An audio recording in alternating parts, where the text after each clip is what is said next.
Wa Fofogamua tru swabu bona on tatu tala I vai whanua mai Samoa I le rea so whareile Ola so lusfulu I vani ola vasino kuso lua whilo lima taulunga antuai Male tautua le whionga I angala malamana autanga vaia tipi autanga vaia Ola vapele ola toe maua le isi whaonkoponga Tatu tala I le aso fuola veis Fawala am whaiore toe whafunga I le awina tu tala E vai whanua I le tā leo le tulai fitu I le poan nei. Alwangare le tātou tala o le tau e peora au le maile le official va ai tau I le somo au kilani toai se vainga mo Samoa. Wala official va ai tau le somo au kilani ia iuanga mai o roma mafa timunga ni siro fuanga toai fo I ma fai tili ma le timu aisa ma o le hafiololo maile I le fiafiana nei. Angi mai savili le soma I le tu isi sifo e o atu le sawa I le iwa se fulu kilomita le tu lai no whanga taa lai e mai ono yei fo I mawila ma fai titili. O le mawhanwhana wha mawina mo au kilani le soes fulu ma le ono tikeri o le malulu I le poa anari is fulu ma le tasi tikeri ma o le a ngoto le la I le toe tasi le minute I le tu la e ono I le fiafiana nei. Ola venga mala so antai mo au kilani o le Aoauli. Mai oro yeina iuanga e fiololo le tukuruane I teimi o le fiafi. So vili angi malo si mai mai le tui sifo fa solo I nangi mai. E le tu I mantu I teimi o le Aoauli. Vatala fantu I lole lo tantu tru I Samoa I le whenga yei ma le whenga palota. I le so ma lo la vale o no sai ma lo le wha ma lo losi. Famile official va ai tau o winga o le tau o Samoa I le so. O au savili e whiolono le man losi o le matau polu a nga I le vainto e lau o loo a fia I pea o ngā sami o Samoa.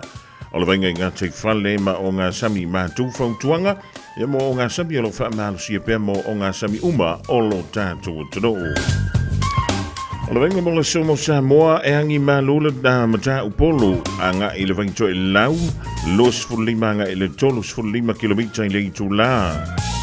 O le vainga mo le aso atea o le angi le matau polu le savili mai se sae I le vale o le lus fuluanga I le tolus e fulu kilomita I le itu la le sawa.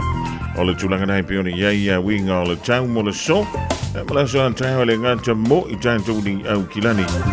Before ilo tātou whaasinamanga I Samoa. O te me whaari ai le tāleni al tama I lunga o le leitio. A wale aso whapito o tama uala tamai.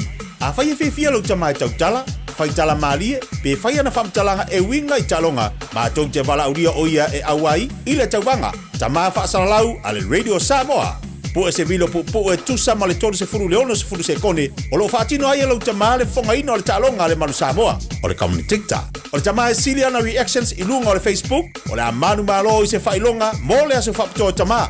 Lafo mai lau vilo lo penga te whailangi radiosamoa.co.nz/dad. Po le Facebook Messenger le Radio Samoa e whaangata tato vilo I laso whao se tema. Ma o le nei tauwanga e whapitoa mo tamai ni sila. Ia manu e tele la sao tama umalawa o le lalolangi.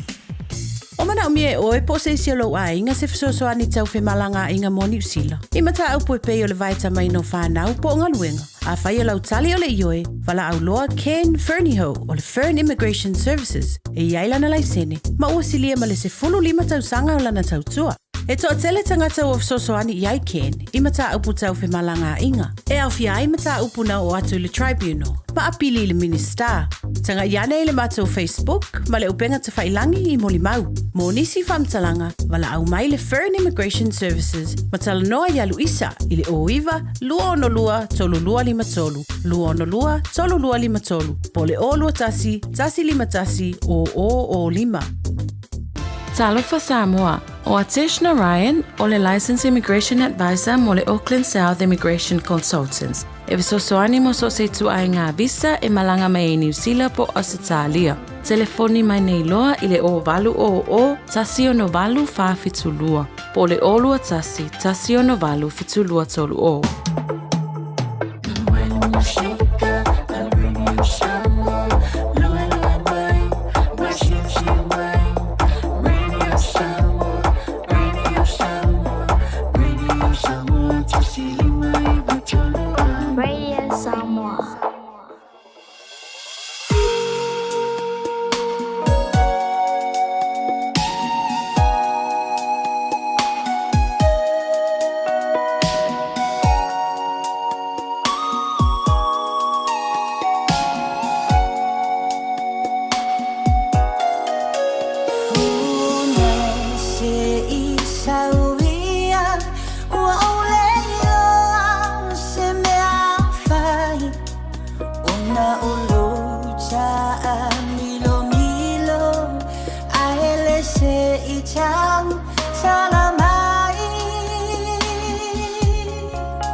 talu o e ia ile mafutanga whaipea o e mau so se mea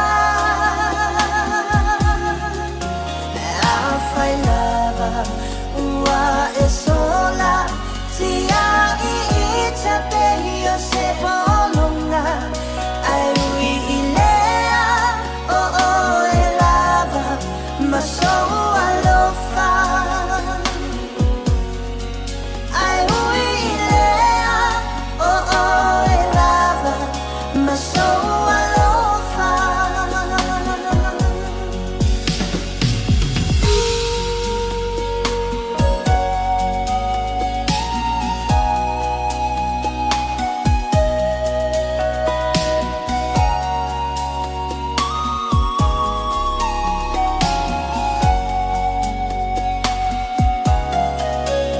ai sauia o la upele ua umatu nai o umanatu anuia i le lalolangi e talisa paia na maulaki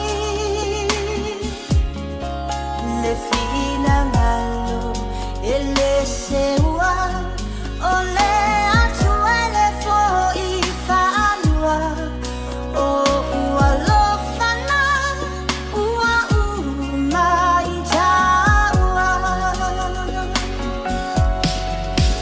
talo whailo ufia fia o le angata talu o e ia i le mafutanga whaipea o e mau so se mea a whai lava ua e sola tia i te pehi o se polonga ai ui i lea o e lava ma so alofa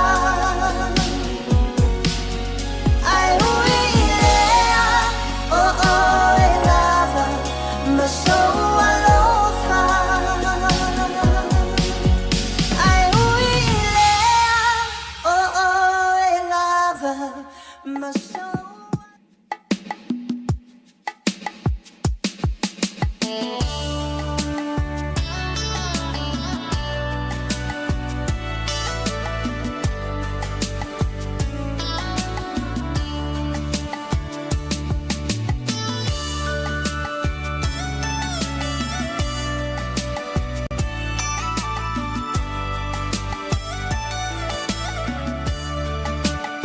Tama ole atunu o lango mau mai tia sa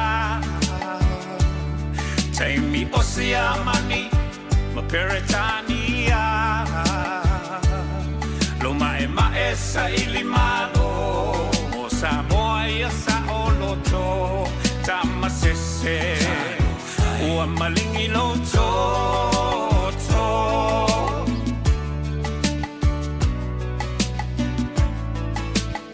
Naitina ole mau ua aula uina i lau Le tau loto te tele ele ai o se fefe E au sulu sulu le pongi sa I le vao e sa ili o tama E momoli Nai alato tau mafatanga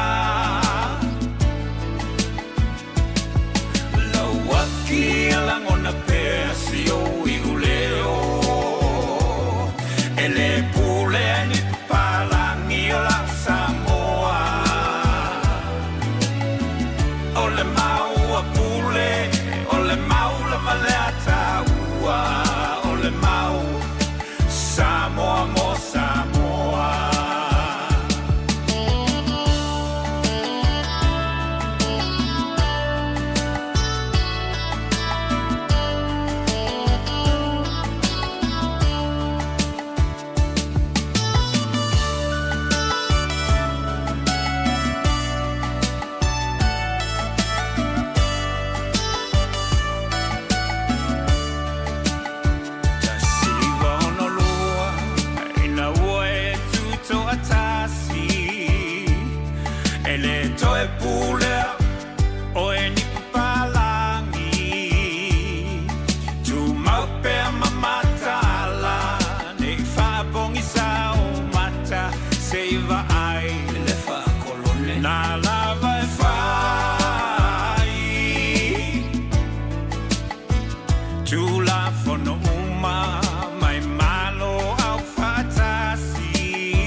Tele lava ina fetena I matatu manga masani Samoa lauanga nuku ua taule loa Lauaki alangona pesi o iuleo Ele pule ni palangi o la Samoa Ole mau a pule Ole mau la maleata ua Ole mau Samoa mo Samoa Ele mawhai e vai na tenei a le alofa Ele mawhai, ele mawhai, ele mawhai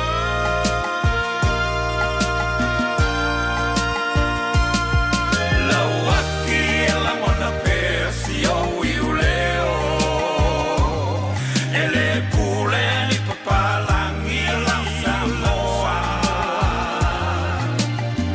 Ole mau a pule, ole mau la maleata ua Ole mau Samoa mo Samoa Lauaki e la mona pesi o iuleo Ele pule ni papalangi e la Samoa Ole mau a pule, ole mau la maleata ua Ole mau Samoa mo Samoa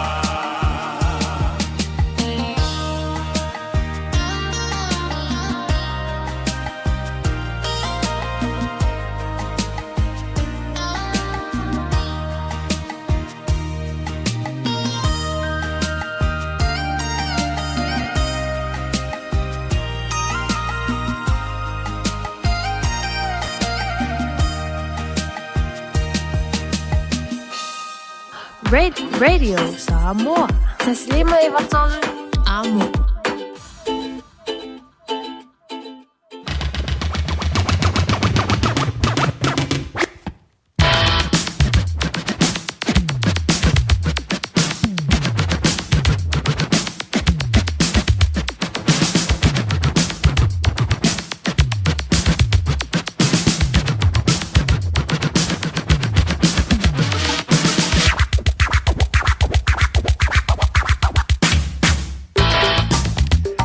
Le tautua whaanga o le radio Samoa tasi lima I watolo wa mo le rivanga o le Aoauli lewa tātou mafutai e le polakalame le Aoauli ma Fofogamua ma lo le soifua manuia ma le langi e baba le rivanga o le aso talo siolo manuia tātou umai lona lofa ma lona ngalei o mai a fwoi na moli mei ma tātou sai le tau na lilai le sunga e la wa o ia te vai meni e la ngate leo le wha ua wira bai o le tātou tautua e pe o le tau mafutai ma le talanga ia te tia si o lia mai se tengi le mawantu leo tātou fantasy ai e le rivanga o le Aoauli le tau au nau Fofogamua ma le polakalame le Aoauli ma Fofogamua e le nei a so fwreile le aso lus fluiva o au kuso lua afe lua lima o le aso le whainga palota o lo whainga solo ai le whainga palota le tātou tunu I Samoa ina ua whaata ai le pā le mene e a ma le pāsi ai le talo le tupe I le nei tausanga lua afe lua lima e mo mo na fa tana fantu ia ma fa malo antu ia ona pa ia le tua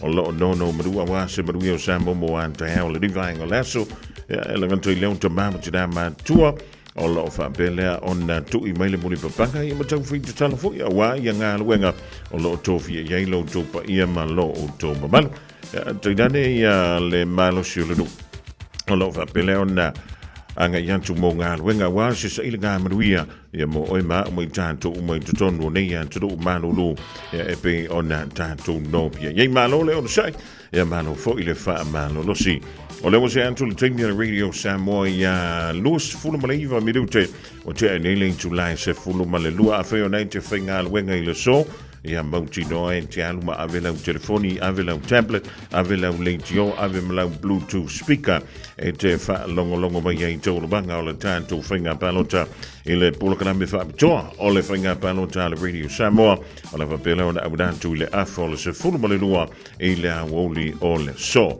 Ya e pe ona la wi lo fo ile tantu tro lo ya ia le finga luenga le radio Samoa o lo fa pele ona nga lue mai tono le tantu tro ya o le tantu se o ti pe ni le lipoti mai le fionga ile alo li ya ngal balbana au tanga vai tipi au tanga vai ya ma le fionga ya lulu ya li ai shahu tolo va enga o telefo ale radio Samoa mai Samoa ile taya ona lila ya malor se fu fa talo fatu ile o fionga le tau sala vane suafa fa pe fo ele suai atavai malo se fua lulu ili o ai malo se fua maua ngal mana ia fa talo fatu fo ia te olua tavai fa pena fo ia le tau sala o le tato pokalame o le neta ia fa talo fatu i nei ia ituana i mato ia olo o fa ngasola fo ia ngaluenga le officio le komisio fainga palota. Malo faftai le tautua mai le tātunga ruenga e le tunu ngal mana ma lulua e o upo le tunu e tele aso ai le la waso te lo le nei fo yaso. Ia o le aso le alo le tunu lana fainga filifilinga. Ia mo le filifilino te tai o le tunu. Ia wala pa mene sa mo mo le silima te sanga o lo mai. A mai se anta po lan tulanga ia ise vainga e sa mo ne vanga tai afa mo mo.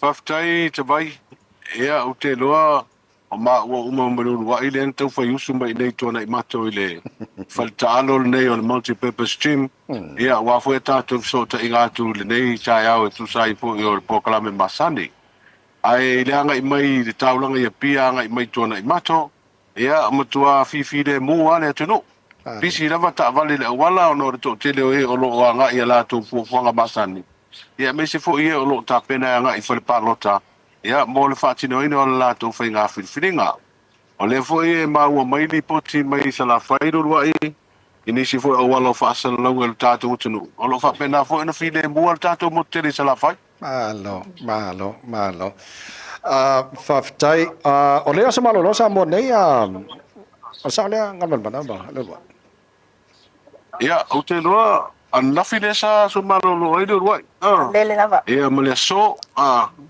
ia te lo fo ia in company man business o la fa fainga runga tangata e pe o fole loa ia tu la fono mato nei te lo fo tu sama auto ina New Zealand a fa fainga runga tangata ia tutongi ia family anga tona tongi e pe a fainga runga le so malolo no winga a fainga runga na fi po le so e lua waso mo Ole ata por me. Amo ia ko.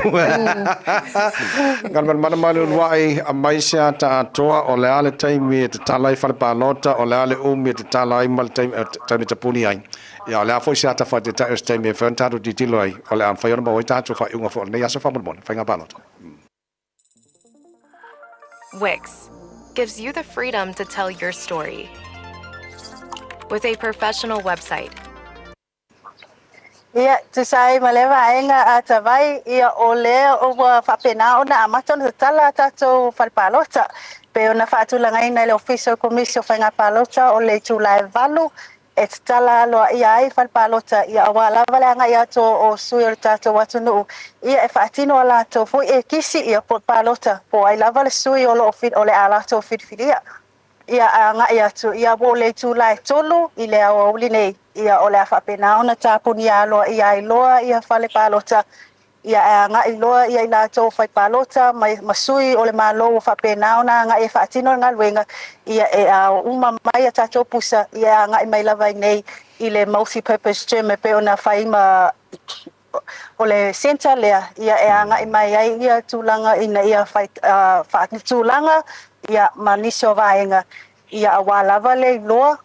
ia oi ole a fa pena ona filfili ai tu malo ta se pe ona fa pena ona fa e panga filfili ole so a tabai malo fa tai ngal mana sa ta tu no lam tangar vai aso ole ale vave ole la tau no mai via pusa pano te ia mai mo tele sala fa pena fo ia isi manga pe nei apoli matai e manu o tu fo le ia vave tau no atunale no fanga autu o te lo te vai o le tūlanga ia e le taunu ungo whainga whiwhiringa i tū malo e luas furu tātou mo tele sa la whaia wawen taunu mai. Whaonga ai au wala so ta inga whaona po nei.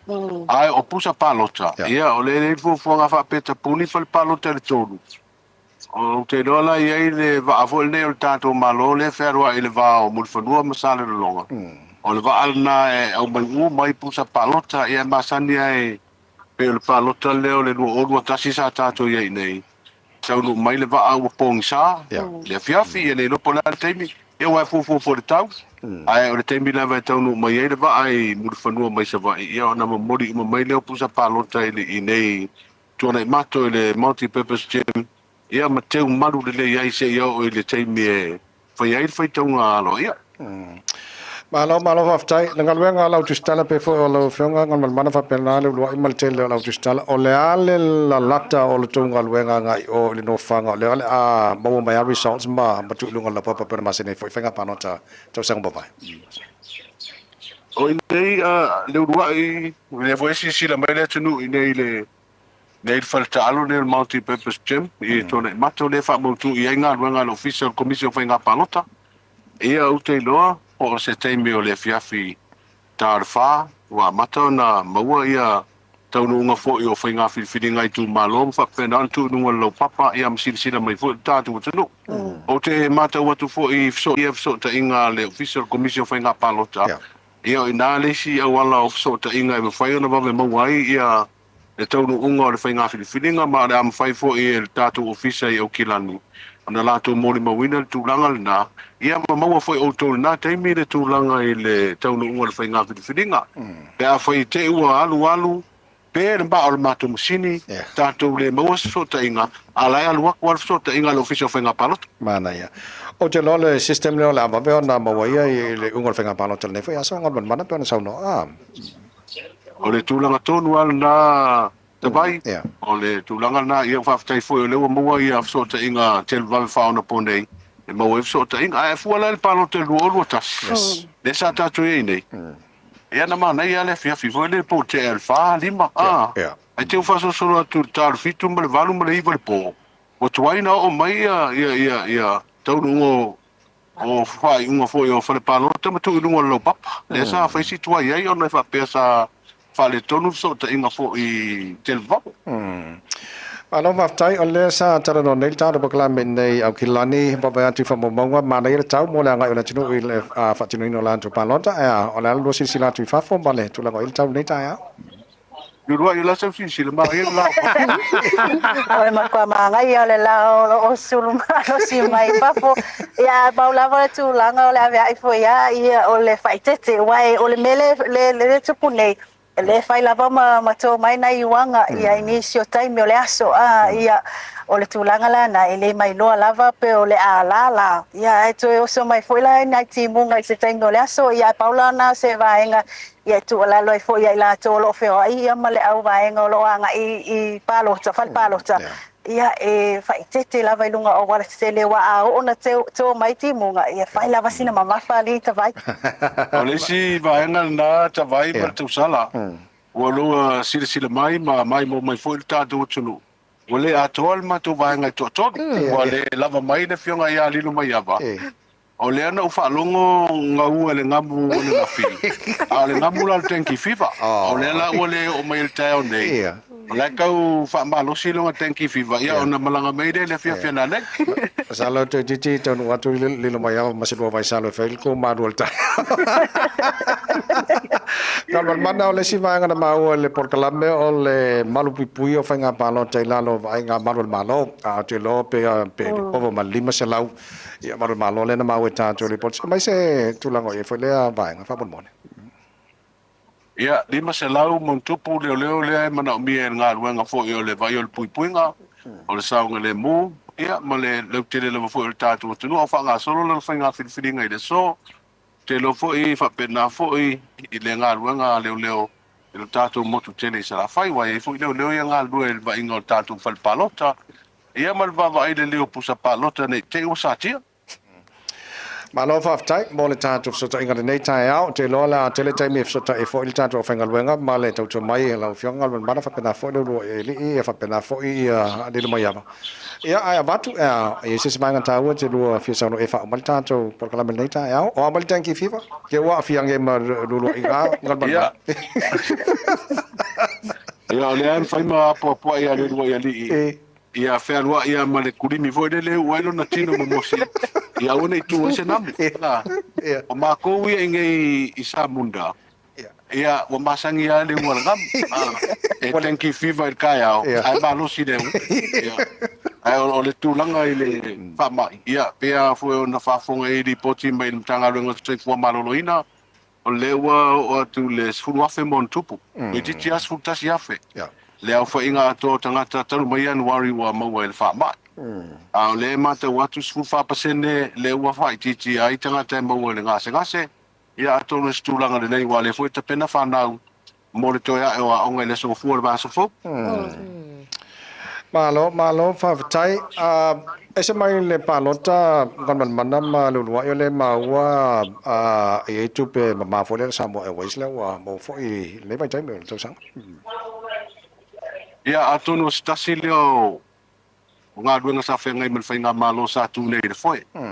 E pēna lātou folo fo i ele to e mai le vale de foi le sa iai ai se tau tongi ai talaf. Ia le ua mai wha maunga la tamai.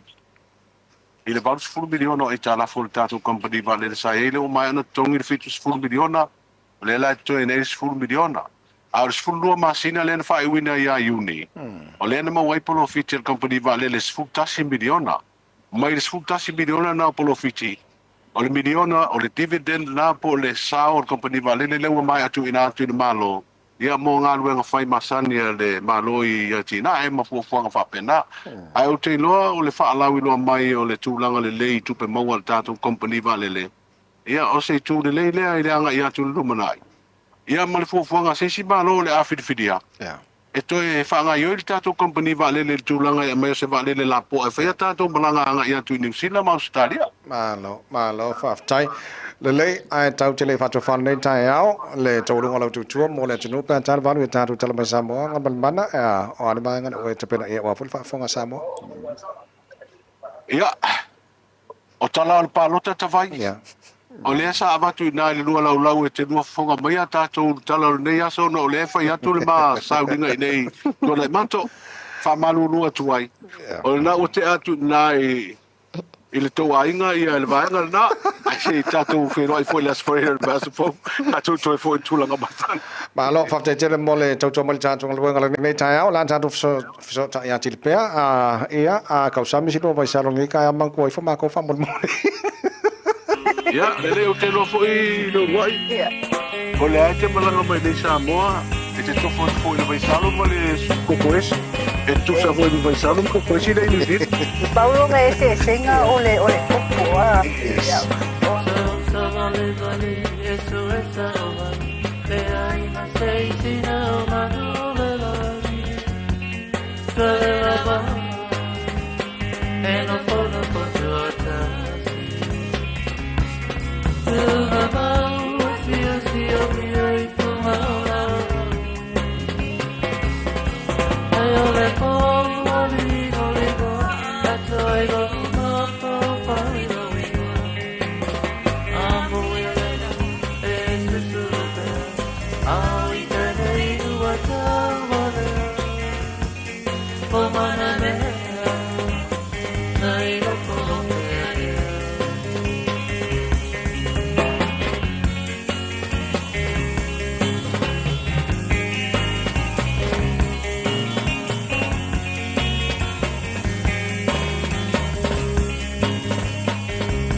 Fofogamua down over Bishel Benito Chia le divine on Aoauli out Jolly Ale Tato and Leoma Tato Tro, Tro Mao le Unga le Finger Palota Tato Tro, Tato Polgalam Fab, Joe my Sam, Mommy New Sila Ta Olelua. Fofogamua tina matamaita itutoa, mamalolosi o Pasifika, wala tau lavea ina lalang. Faftai moa o tau ngaluenga lelei uma, wa faya mo ainga, matangata lautele. Ai petai, tu salava petutoa mamalolosi tina matamaitai. E la tau te moomia lava, una faya la tau siaki fafoma. A fai ua fas fulu lima, ile onos fulu iwa tau sanga le matua o lo soifua. Fa atonu ne iloa so wavanoa siaki fua ai o susu, mo le siaki ina, pe ua afia ile kanesa o susu. Ile pressed, screen, Aotearoa. Wala awane ile numera. Oval selau, lua fitu o, lua o. Awa, o le faya, o le siaki mawha ata o susu ile aso. E lavea inai o tou moa taiau. Avelo ainga tapua ia lelo faivolo mara Samoa i lantaloga mawhiti rea soro September i le Rotorua International Stadium i le toru le Aoauli. Taungo fia pepa unu fale is fulu tala mo tamaiti ai lua se fulu mo tangata matutua. Whaata whawhaulo wa ainga mole asu sao tama ma tapua i lau manu Samoa. Maua pepa unu fale i le ticketmaster.co.nz. Wa lango ina le neitaloga le Jimana Wholesale Autos e te maua i ta wale taungo fie. Whafsota i nei loa le awhionga ia ngalu malemana, tai ngalu malemana. Jimana, the answer is yes. Polynesian Spa, Herbert Rotorua Male Mountain Shade. Go Manu! Aua nei misi a whasala laua tu sa o lau Radio Samoa. O tawalu manga o lau whainga palota i Samoa i le aso whareile. Lua sifurmana iwa o kuso mai le i tu lai lua i le auli. O le a whaafofonga i le au ili nātu. O i unga o i tu malo palota. Ma sui tau vātai tasi. O mawhai o na au i nātu le nei au au nanga. O na o le lango mai le Enterprise Motor Group i Manukau. A to ai ma le fasoso ani a le Ara Memorials. Manuia lau whainga filifilinga Samoa. O fia maua sau ta avale po sau piki apu. Ai tong i ta iwa yaso, lua va yaso, pe ta imasina. O le sleek cars o le a maua ai le fisosoani. Ua ta pena le au whainga luenga a le sleek cars mo oi malo a inga. Aua e te popole i se mea e tasi. Te tala fitu aso, mai le sifulu i le tai au, angai le afo le ono le afi. Tele la lai au kilani i saute, vili mai loa i le o lua tasi fa, fitu lua selau. Po le o lua o, fa lima, tasi lima tasi. Radio Samoa. Taslima ivatolu. Amo.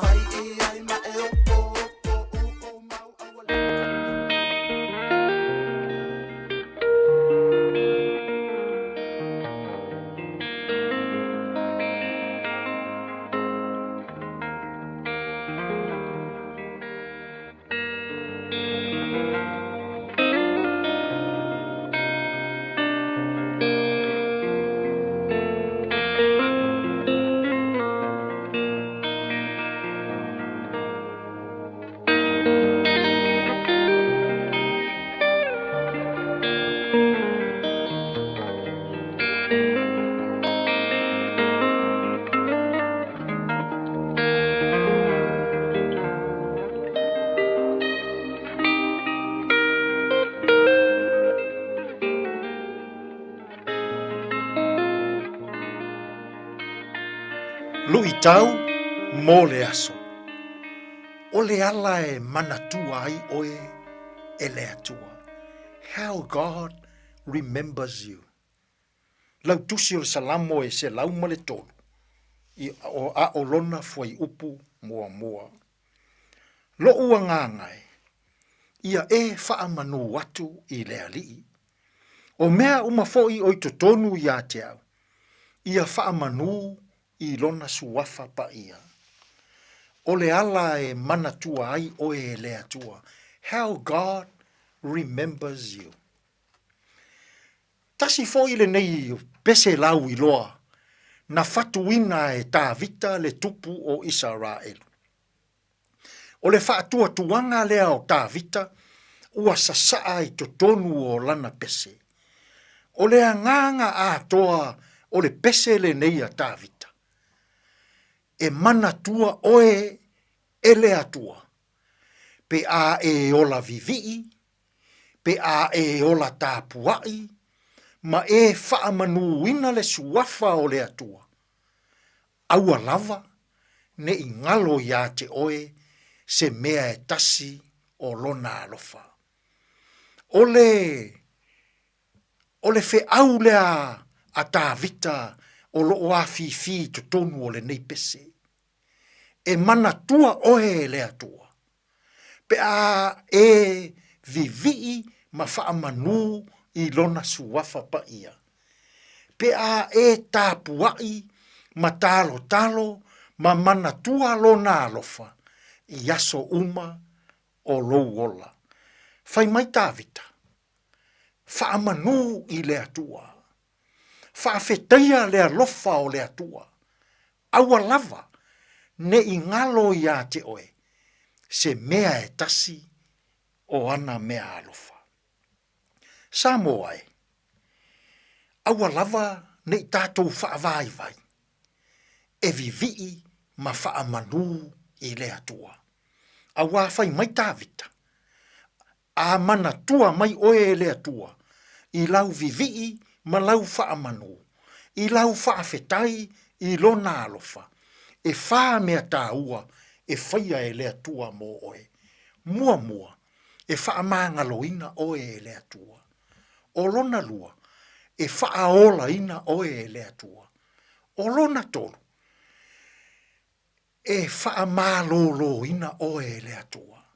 O lona wha, e wha malie e le atua o manao, i mea le lei o malava. Samoa e, mānaia le anganga o le pese, a tā vita mō i tātou i le nei aso. Aua lava. Samoa, aua e te wha vai vai. E vivii ma whaamanu i le atua. Aua e te whaavai vai. E sula le alofa ma le anga le lei o le atua. Aua ne i ngalo ia oe. Lau tatalo whaafetai i le alofa ma lona anga le lei. Aua a tali mai le atua. Fai mai tāvita. E whaamanga loina oe e le atua. Seiva ai le mānaia. O lona lua. E wha mālolo ina oe e le atua. Se i sila i le mānaia. O lona tonu, e wha aola ina oe e le atua. Ma lona wha, e malie o manao, i mea le lei umalama. I le nei fo iaso, a o ave lau ta avale, po e wha longo mai i le fale, po e ngalue i le fale fai ngaruenga. Samoa, aua e te whaavai vai. E vivii ma whaamanu i le atua. Aua e te whaavai vai. E tatalo ma whaafetaia le alofa e o le atua. Aua o le atua. E malie ai o tātou manao. I mea le lei o malava. Tātou te tālo. Le atua sili e se. A oa o maia i mātou. So ia mātou te whaavai vai. E sula loua lofa ma louanga lele. E vivi ma whaamanu. Ne i ngalo ia i mātou. Loua lofa. Tātou ia malau fio i lene iaso.